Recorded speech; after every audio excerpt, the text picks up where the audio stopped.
Этот день был учрежден в 2000 году, спустя 10 лет после образования налоговых органов. За счет работы данного ведомства обеспечивается около 40% федерального бюджета и порядка 50% республиканского. Каждый год качество работы налоговой службы улучшается, из-за чего растет бюджет государства. За 10 месяцев с какими итогами мы подошли к нашей дате?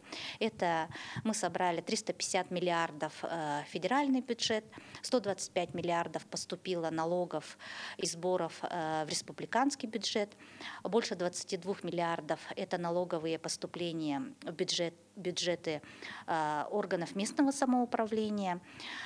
И если считать с социальными фондами, темп роста у нас по сравнению с прошлым годом возросло на 16%.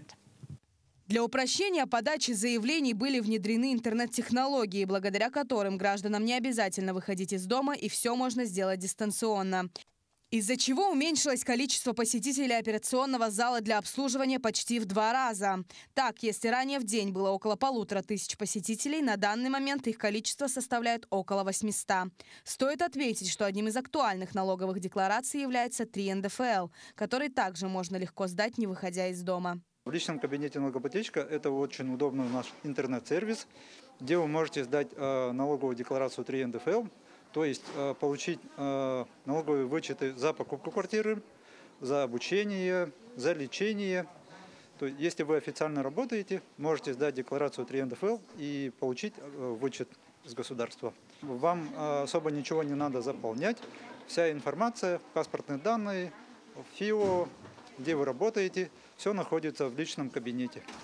На протяжении 16 лет Мария Попова преданно служит в налоговой. В 2006 году, закончив институт, она решила пойти по стопам отца и устроилась на работу в ФНС.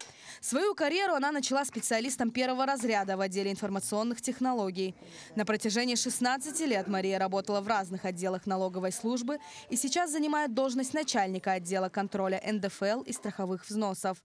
Благодаря своему труду в преддверии профессионального праздника Марию наградили почетной грамотой финансовой налоговой службы России.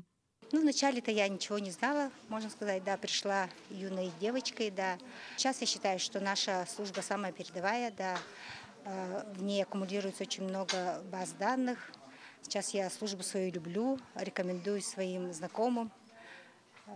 Мы работаем на благо государства, но и стараемся всегда помогать людям в первую очередь. Налоговая служба продолжает упрощать процесс подачи документов. Так, с 1 января 2023 года будет внедрен институт налогового счета, благодаря которому необходимо будет сдать только одно платежное поручение с 2 реквизитами вместо привычной кипы документов. Галина Чекурова, Григорий Охлопков, Якутск.